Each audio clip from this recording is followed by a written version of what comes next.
Praise the Lord. സ്നേഹമുള്ളവരെ, നാം ക്രിസ്മസിനായി ഒരുങ്ങിക്കൊണ്ടിരിക്കുകയാണ്. നമ്മുടെ ഹൃദയങ്ങളെ യേശുവിനെ സ്വീകരിക്കുവാനായിട്ട് ഒരുക്കാം. എങ്ങനെയാണ് നമ്മുടെ ഹൃദയത്തെ ഒരുക്കേണ്ടത്?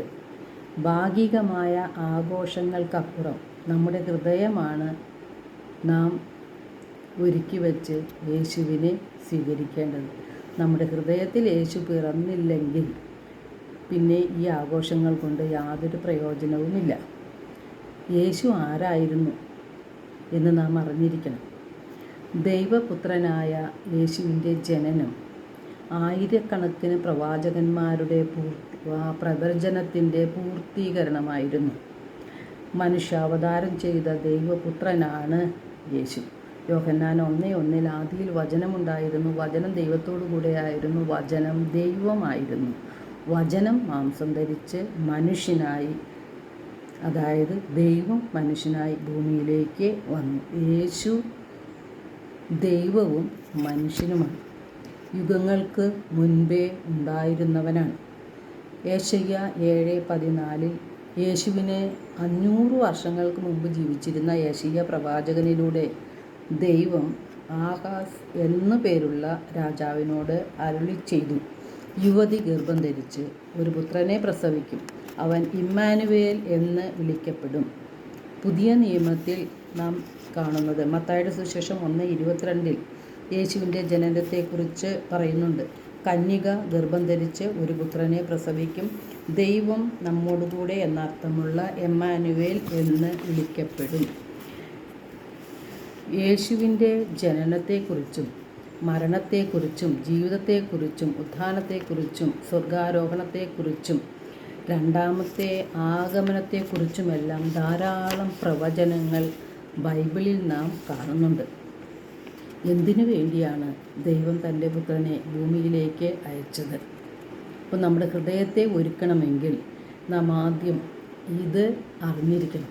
യോഹന്നാൻ 3:16 തിരുവചനം പറയുന്നു, അവനിൽ വിശ്വസിക്കുന്ന ഏവനും നശിച്ചു പോകാതെ നിത്യജീവൻ പ്രാപിക്കുന്നതിനു വേണ്ടി തൻ്റെ ഏകജാതനെ നൽകാൻ തക്കവിധം ദൈവം ലോകത്തെ അത്രമാത്രം സ്നേഹിച്ചു.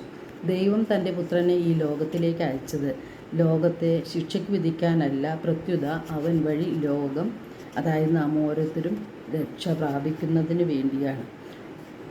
1 യോഹന്നാൻ 3:8 പരിശുദ്ധാത്മാവ് പറയുന്നു, പിശാചിൻ്റെ പ്രവർത്തികളെ നശിപ്പിക്കുന്നതിന് വേണ്ടിയാണ് ദൈവപുത്രൻ പ്രത്യക്ഷനായത് എന്ന്. എപ്രകാരമാണ് യേശു ലോകത്തെ രക്ഷിച്ചത്? യേശു തൻ്റെ ജീവൻ നൽകിയാണ് നമ്മെ രക്ഷിച്ചത്. യോഹന്നാൻ 6:51 യേശു പറഞ്ഞു, ലോകത്തിൻ്റെ ജീവന് വേണ്ടി ഞാൻ നൽകുന്ന അപ്പം എൻ്റെ ശരീരമാണ്.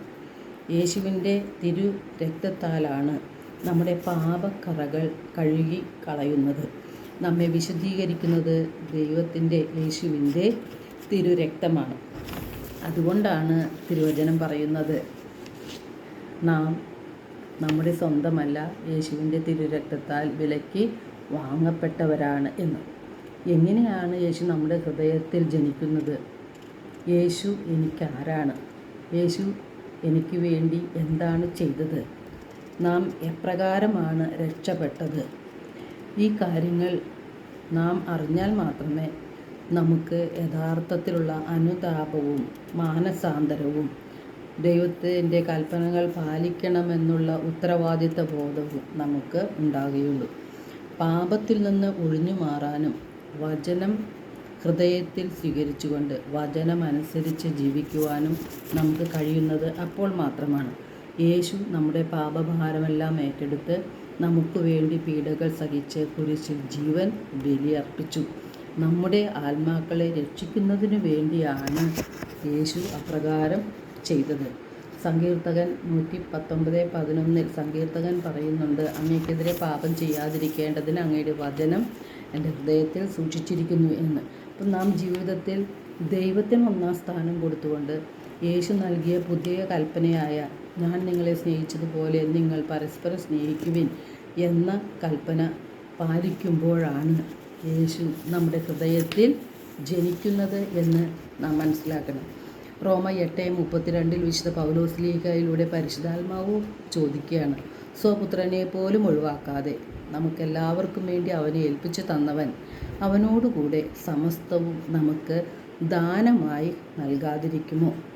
ദൈവത്തിന് ഏറ്റവും പ്രിയപ്പെട്ട, ഏറ്റവും വിലപ്പെട്ട തൻ്റെ ഏകമകനായ യേശുവിനെ നമുക്ക് നൽകിയ പിതാവായ ദൈവത്തിന് നമ്മോടുള്ള സ്നേഹം അനന്തമാണ്. നമുക്ക് ലഭിച്ചിട്ടുള്ള ഏറ്റവും വലിയ ദാനമാണ് അല്ലെങ്കിൽ സമ്മാനമാണ് യേശുക്രിസ്തു. മകനെ നൽകിയ പിതാവിനോട് നാം എത്ര നന്ദി പറഞ്ഞാലും മതിയാവുകയില്ല. എല്ലാവർക്കും ഒരു നല്ല ദിനം ആശംസിക്കുന്നതോടൊപ്പം യേശു നമ്മുടെ ഹൃദയത്തിൽ ജനിക്കുവാനായിട്ട് സ്നേഹത്തിൻ്റെയും ദൈവസ്നേഹത്തിൻ്റെയും പരസ്നേഹത്തിൻ്റെയും പ്രമാണങ്ങൾ കാത്തുകൊണ്ട് ജീവിക്കുവാനായിട്ട് ദൈവം നമ്മെ ഓരോരുത്തരെയും സമർത്ഥമായി അനുഗ്രഹിക്കട്ടെ.